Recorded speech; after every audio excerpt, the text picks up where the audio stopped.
We are going to be in Psalm 75 tonight, so you can open up there. And we are continuing our series through some of the Psalms, 7 Psalms. We're looking at 7 different Psalms, and these are 7 Psalms for giving thanks. These are 7 Psalms that are focused on giving thanks, and we get, as we've been looking at these Psalms, we get the reasons why thanks is being given to God. And tonight is no different. I'm excited about, I'm really enjoying this series, but I am excited about each one of these because I'm learning something new, and tonight is no different.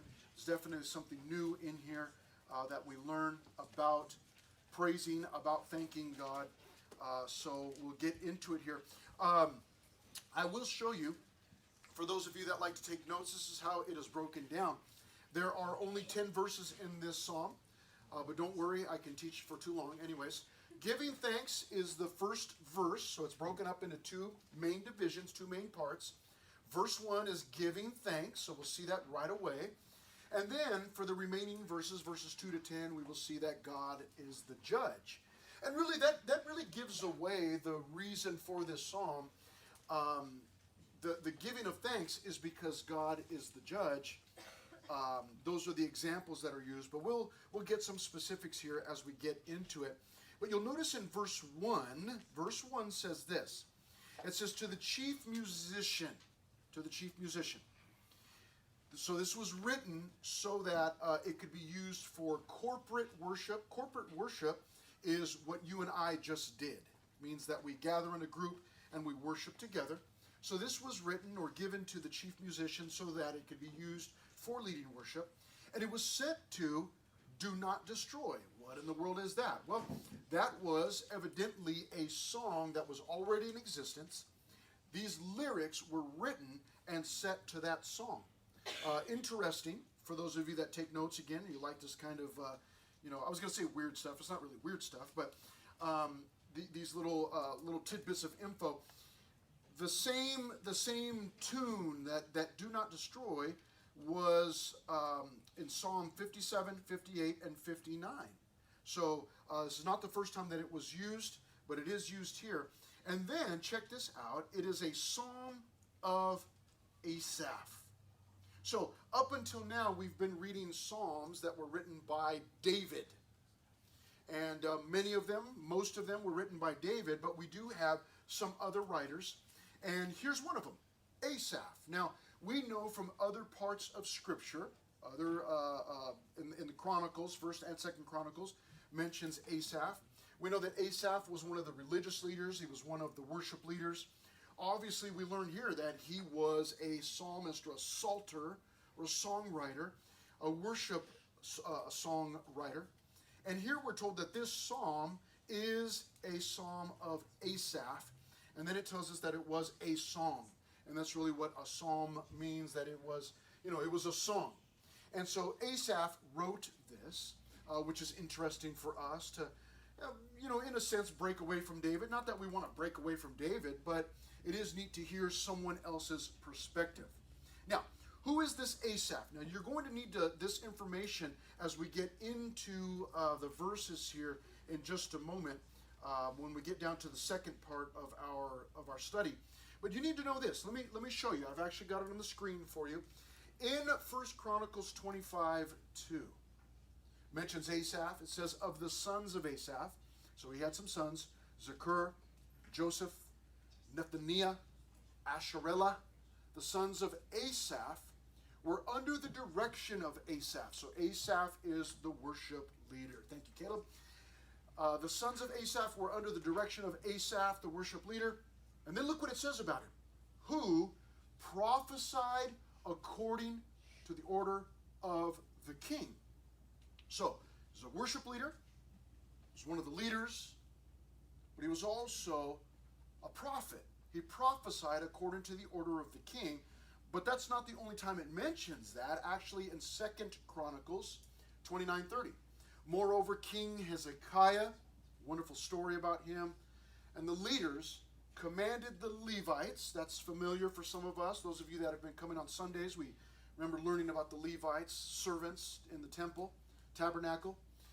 the leaders commanded the Levites to sing praise to the Lord with the words of David and Asaph the seer. So there we see that Asaph was on the same plane as David as far as songwriters were concerned.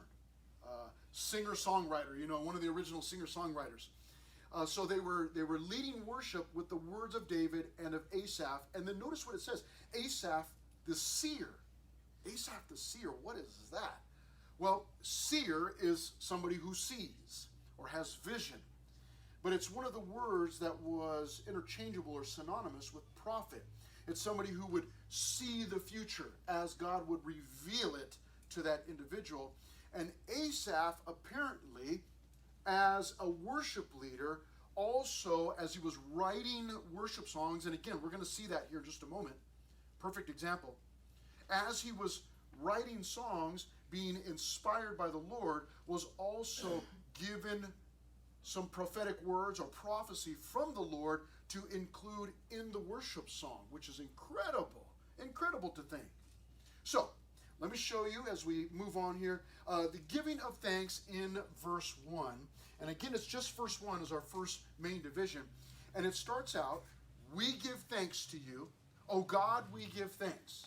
Now, Asaph is writing we because this is a song that was written for corporate worship, again, group worship. Everybody gathered and they would sing together. So he wrote this with that in mind. We give thanks to you. And then, oh God, we give thanks to you. So it's clear who he's giving thanks to. It is to God, right? He says it right in the middle. We give thanks to you, oh God. Now you'll notice he wrote it so that it is speaking directly to God himself, which is obviously one of the major characteristics that we want to be evident in our worship. That should be really the main point, that as you and I are worshiping God, that we're not worshiping or singing for the person on our right or on our left or behind us or in front of us. But what we want to be doing is singing directly to God. So when you and I gather on Wednesday nights, on Sunday mornings, and we worship together, that should be one of our main goals as a group, but also as individuals. That as I'm singing, man, I'm actually singing to God here.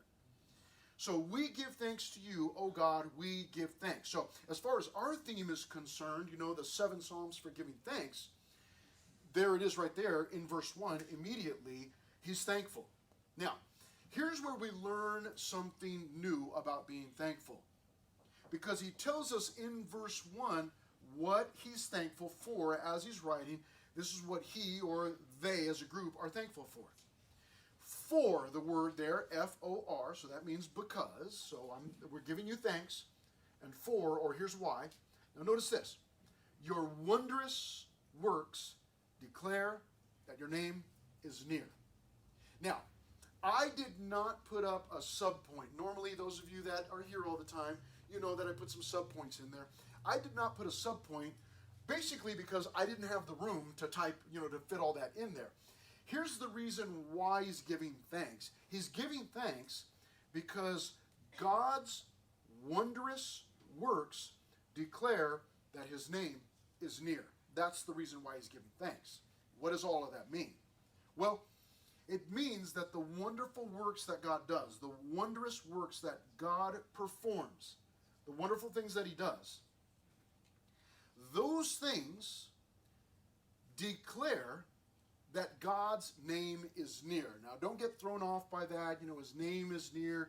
Well, his name is near, but he's not. Or no, when we read that his name is near, that would indicate that he is near.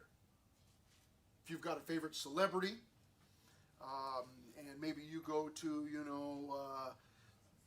Comic-Con or something or whatever, some kind of convention, or you go somewhere and you know that there's a celebrity there, and then you start to hear, so-and-so's in the building. You start to hear their name.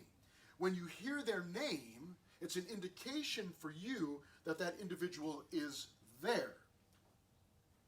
There's a phrase that I still hear from time to time, although I don't know how many of you have heard it, but, Elvis is in the building, or Elvis has left the building. And people have been using that for years. You know, it was used, years ago to announce that Elvis is in the building, and so when you hear the name of that individual, you know that, okay, they're nearby. So though it says your name is near, it doesn't mean that it's just his name, but that he, God, is near. But the wonderful thing is that this is what he's thankful for. He's thankful that your wondrous works declare that your name is near. So he's not just thankful for the wondrous works. He's thankful that those wondrous works are indicating that God is near. So he's thankful for all of that. Now that's pretty neat. We learned something new.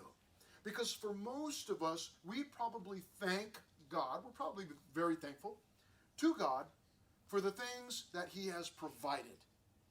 The stuff that I have. God, thank you for my shoes or my clothes, or thank you for my parents or my dog or the food that you provide. Thank you for the car that we have. Thank you that we have money to go on this trip or whatever. We thank God for the stuff, and we ought to thank God for the stuff, the things, the belongings that we have.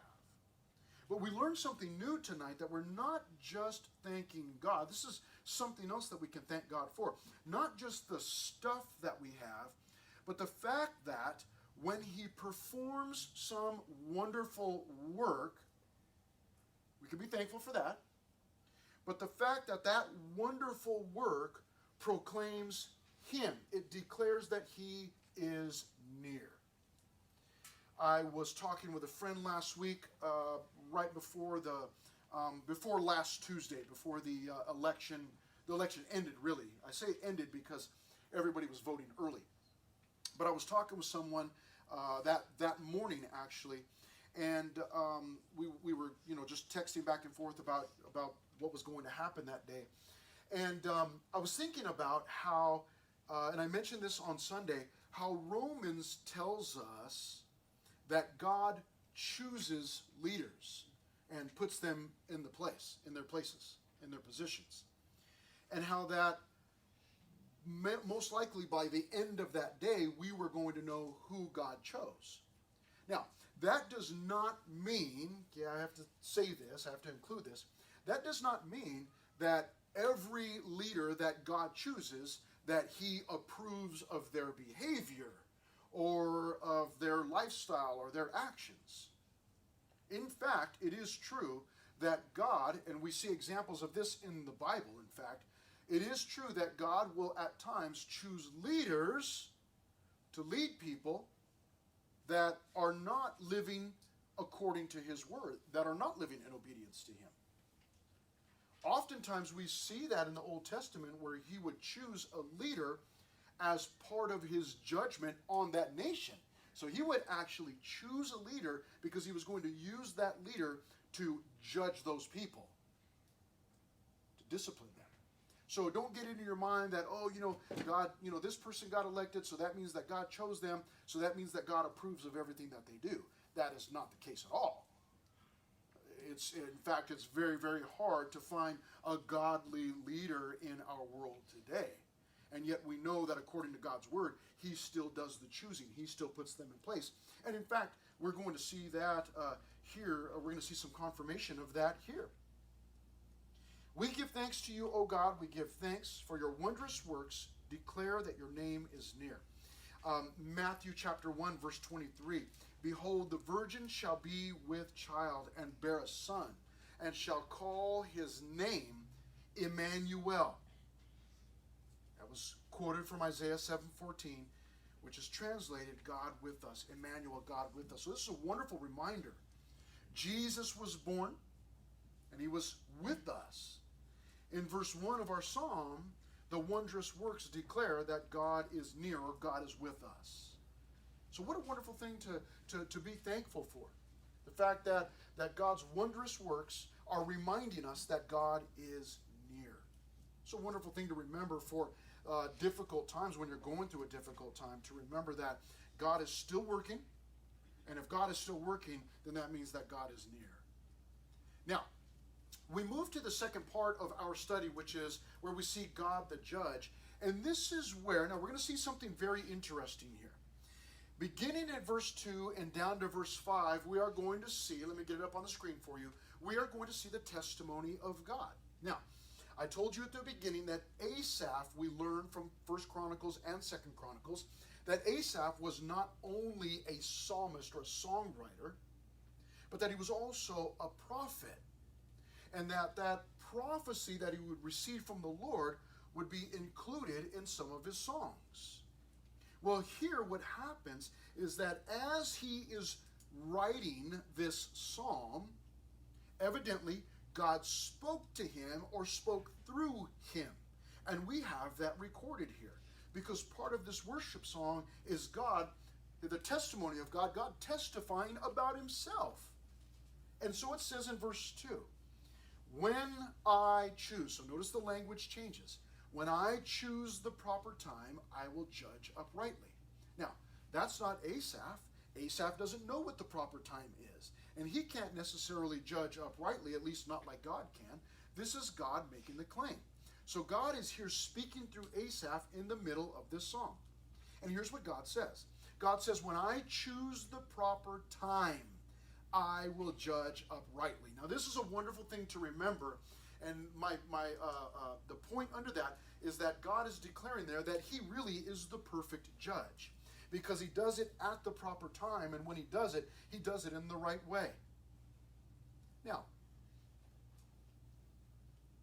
one of the things about God that I don't want to say frustrates me, he doesn't frustrate me. I understand what God's doing, you know, in delaying his judgment oftentimes. But sometimes to me on my, you know, in my human puny brain, you know, on my timetable, I'm thinking, oh God, you're taking way too long. And I try to, you know, counsel him and tell him he's taking too long. He doesn't ever listen to me. But we find out here why that is. Why does God sometimes seem to take so long? Well, that is because he knows the proper time. And he tells us plainly here, when I choose the proper time. When I choose the proper time. Some of you like to cook. Some of you like to bake. And I just thank God for you all the time. Especially because the holidays are coming up. But you know exactly, you might be cooking, and you might have a couple different, 2 or 3 different things going on. But you know the proper time, when something needs to go into the oven, when something needs to be mixed, when something needs to be put into the mix. You know the proper time. God knows the proper time. And he says here, when I choose the proper time, I will judge uprightly. Now, sometimes we see people doing things, again, that might be against God's word. They might be violating God. They might be sinning against us. They might be treating us badly. And we might be praying and saying, God, would you please take care of this? And maybe it seems like God's not taking care of it. But just because God didn't immediately do what we asked him to do doesn't mean he's not answering the prayer. We tend to think of an answer as being something immediate, where oftentimes with God, an answer is something that is a process. Because God's not just, he's not just, think of yourself as a cook or a baker. He's not just cooking one thing at a time, he's cooking everything all at once. And he knows the proper time to answer. And when he judges, he'll judge uprightly. Leave that to him. Let him do that. I know that's hard. Because oftentimes, it might be somebody's bothering us, man, or they're whatever, they're, you know, just treating us badly, and we just think, you know, Lord, I'm asking you to take care of this, but it'd be real easy for me if you want, Lord, I could just go over there and just punch him in the nose right now. Would you like me to just take care of it? It's always going to be better when I let the Lord take care of it, because the Lord will judge uprightly. I may not judge uprightly. I may not judge right. I may judge wrongly. And so it's always right and it's always good to let him do it. As far as being a judge, he's the perfect judge. But he's not just the perfect judge. We see that he is also a powerful judge in verse 3. Verse 3 says, the earth. So he doesn't mess around. He doesn't say, you know, the United States, or Israel, or, you know, the Middle East, or Egypt. He just says the whole earth. The earth and all its inhabitants are dissolved. What? Now, what does he mean by that? Does he mean, were all the inhabitants dissolved? Well, obviously not, because you and I are still here. The point that God is making there as he speaks through Asaph is that he has control over the whole earth. And that our lives, and we know this from the book of James, right? That our lives are like a vapor of smoke. They're here one day, they're gone. Think about how fast this year has gone by. We're heading into Thanksgiving already, right? Within the next week and a half. We got Christmas right around the corner, New Year's, it's just cranking. It goes so quick. Our lives are like a vapor of smoke. And that's what God is pointing out here. The earth and all its inhabitants are dissolved. And then look what he says in verse 3 at the second part. I set up its pillars firmly. So God is indicating that he's the one that has total control of the earth. And it stands or falls by his decision. And he says at the end of verse 3, and I love this, Selah. That word means pause. Why would he say pause? Because listen to what he just said. The idea is that you and I, as we're singing this song or reading these lyrics, that God is speaking and God says, the earth and all its inhabitants are dissolved. I set up its pillars firmly. I need to pause and consider that. It's like reading through James, and when you hear, our life is a vapor of smoke, you need to pause and think, what exactly does that mean? It means that my life is here one day, gone the next. That it's fast, that it moves, that my life here on this earth is not forever. And reading this in verse 3, I need to pause and consider this and allow this to sink in. The earth and all of its inhabitants are dissolved. And then God says, he declares, I set up its pillars firmly. I'm the one that set it up. I have full control over it. You ever think about that? That my life is I've got life or breath in my lungs because God is sustaining me. You ever think about that? Like what's keeping the breath in my lungs? What keeps me breathing? You ever been standing at the beach? I love to be at the beach. You ever been standing on the shore, feet in the water, looking out at the ocean? It's absolutely terrifying. And I know you could talk about, there's gravity or the pull of the moon and all these different things, but you stop and think, what's keeping all of that water out there and not up here? It's the way God designed the earth, the way God designed the universe. And there's a low tide and a high tide. But the tide, for the most part, stays where it's at. Obviously, sometimes there are storms and the water comes way up where it doesn't belong. But God's got full control over it all, and I do not. Now, verses 4 and 5, they go with that section on God being the perfect judge. You can see there I marked it as verses 2, 4, and 5. Look what it says in verses 4 and 5. I said to the boastful, this is God speaking, the boastful, the proud. I said to the proud, do not deal proudly or boastfully. And to the wicked, do not lift up the horn. Verse 5, do not lift up your horn on high. Do not speak with a stiff neck. Now, why is God the perfect judge? Because in verses 4 and 5, he's even warning the wicked before he disciplines them. He's telling them, hey, you need to stop before you get judged. That's what he's doing. He's the perfect judge. He warns before he passes judgment. And he warns them, saying to the boastful, the proud, that means the proud, don't act prideful. Knock it off. And to the wicked, do not lift up the horn. Now, and he uses, that word horn in verse 5, do not lift up your horn on high. We mentioned that in our last study. In Isaiah chapter 5, verse 1, I told you that it's used, the word horn is used to describe the summit of a hill. But as it's used here, it's a horn like the horn on an animal. I watch PBR, like to watch PBR. I've been to go see PBR live a few times over the years. And oftentimes they will cut down the horns of the bull so that they're not pointing and puncturing somebody. But still, even oftentimes with those that have horns, even though they've been cut, they can do some real damage to the riders. That's the idea. And he's telling them, do not lift up the horn. And then in verse 5, again, he borrows from the farming community. Do not lift up your horn on high. Do not speak with a stiff neck. Don't talk proudly. Don't be proud. That's what he's saying. Don't be prideful. But by saying do not lift up your horn, it's the picture of a farm animal, like an ox or a bull, something like that, with horns. And the farmer would be trying to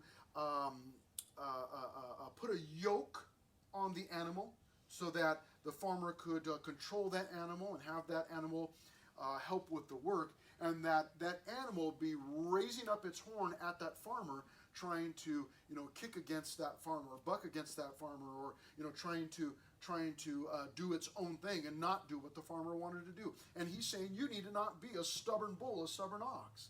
Stop doing that. So he's a perfect judge, because not only does he judge, yes he does, and he's a perfect judge, but also in that he's warning those that he's about to judge.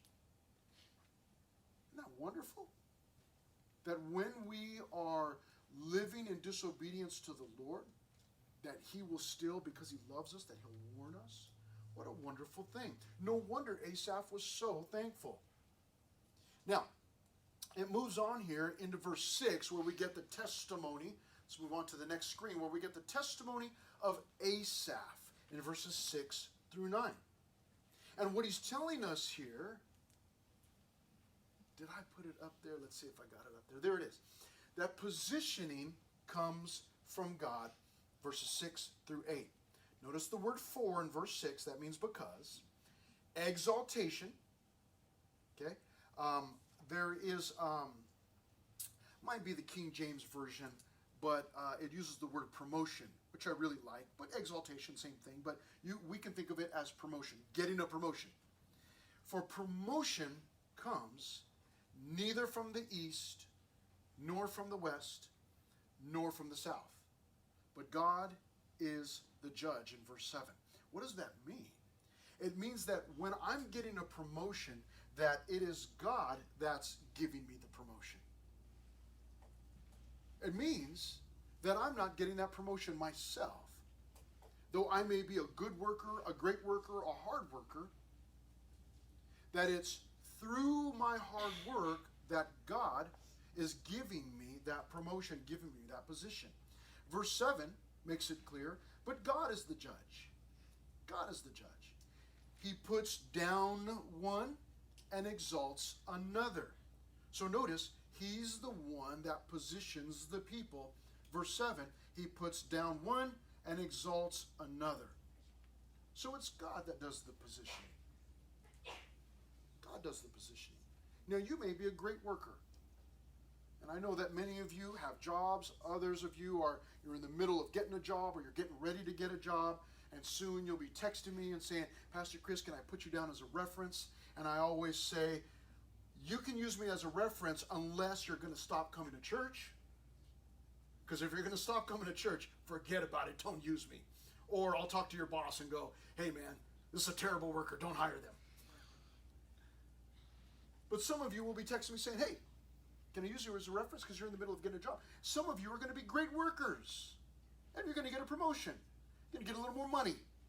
You're going to be moved from, the French fries to the front counter or whatever, and you're going to get that little bit, hey man, I get paid 5 more cents or whatever.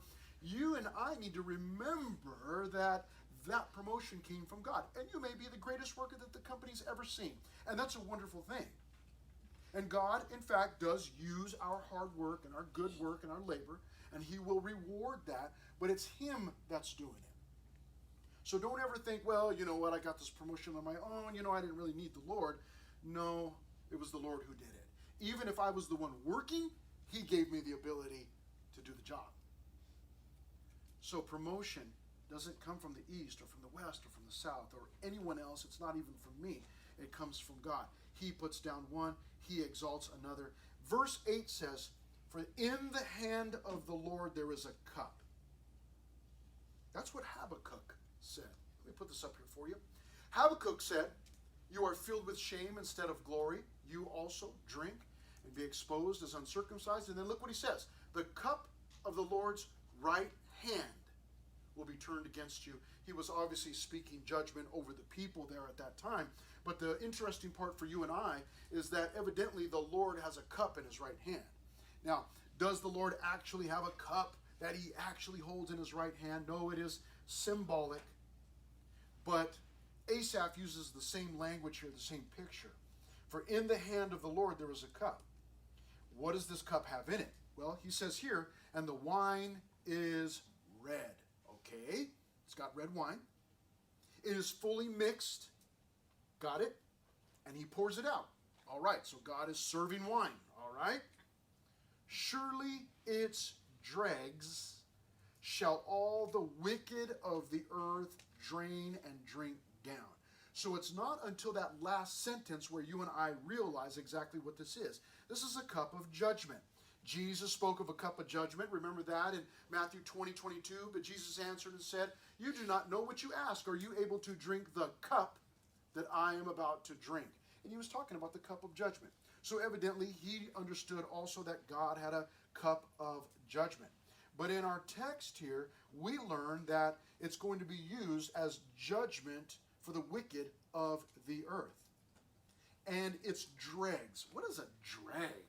I don't know if you have that word in your Bible, New King James Version. I've got it. It actually means the sediment or the scum at the bottom of the wine barrel.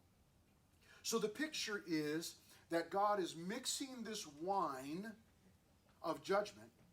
He's giving it to the wicked to drink, and he's going to have them drink it all the way down to the very scum at the bottom of the barrel. Nasty. Nobody wants that stuff, right? But they're going to get it. They're going to experience it. Why? Because they've been wicked. Because they've been living in disobedience to the Lord. But Asaph finally in verse 9, let's go back here. Asaph finally in verse 9, his testimony includes an acknowledgement that positioning comes from God, but also he wants to end with praise in verse 9. He says, but I, notice the word but. That means that there's a change in direction. He had been talking about judgment, but I will declare forever. Forever. I will sing praises to the God of Jacob. Now, did you notice the combo? He says, I will declare forever. What's he going to declare forever? The praises to the God of Jacob. That's the God of Jacob or the God of Israel. Those names, Jacob and Israel, are synonymous. But how did we start out in verse 1? We will give thanks. We will give thanks. Thanks, and then in verse 9, singing of praises. We've seen those same phrases or words used in the previous Psalms that we've covered up to this point. So now in 3 Psalms, we've seen that same pattern. There's giving thanks and singing praises. And Asaph confirms that. But I will declare forever, I will sing praises to the God of Jacob. So it's good to thank God. It's good to sing praises to him. Finally, we finish off the psalm, perfect way to finish off the psalm, with God speaking, all the horns of the wicked I will also cut off. In other words, taking away their power. But the horns of the righteous shall be exalted. The horns of the righteous. What a wonderful promise.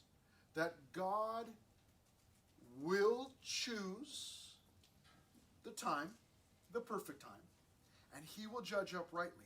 And he will, in fact, judge the wicked. And he will also reward the righteous. God will do that.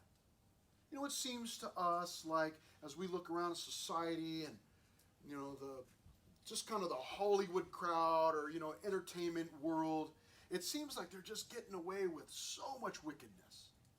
And we think, man, God, I know these people are not living right, so when are you going to judge them? Well, God is going to judge. He's going to choose the perfect time, or what did he call it?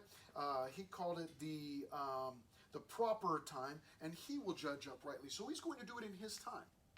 And when he does it, he'll do it rightly. We, if we had our choice, we'd go out and we'd say, you know what, let's just judge everybody right now. But here's the thing. We never know who's going to get saved. And you might look at that Hollywood crowd or that entertainment world or, all of the leaders of the world that seem to be getting away with wickedness. And you may think, Lord, why don't you just judge them right now? But you never know who is going to get saved out of that crowd. And I know it seems like, oh, none of these people could ever get saved. But you don't know that. Because we don't judge uprightly. God judges uprightly. And so it may be that some of our favorite entertainers, favorite musicians, singers, whoever, actors, actresses, whatever, it may be that, they're not saved. And you may be thinking, man, I wish that this person was saved. Well, maybe God is going to save them. He'll do it in the proper time. He'll judge uprightly. And the wicked that never turn to God and are always wicked, he'll judge them also when the time is correct, when the time is right or correct. And he'll do it uprightly. He won't do it like we do it, with a hard heart, with bitterness. He'll do it in the right way. Let me mention a few things before we break for small groups.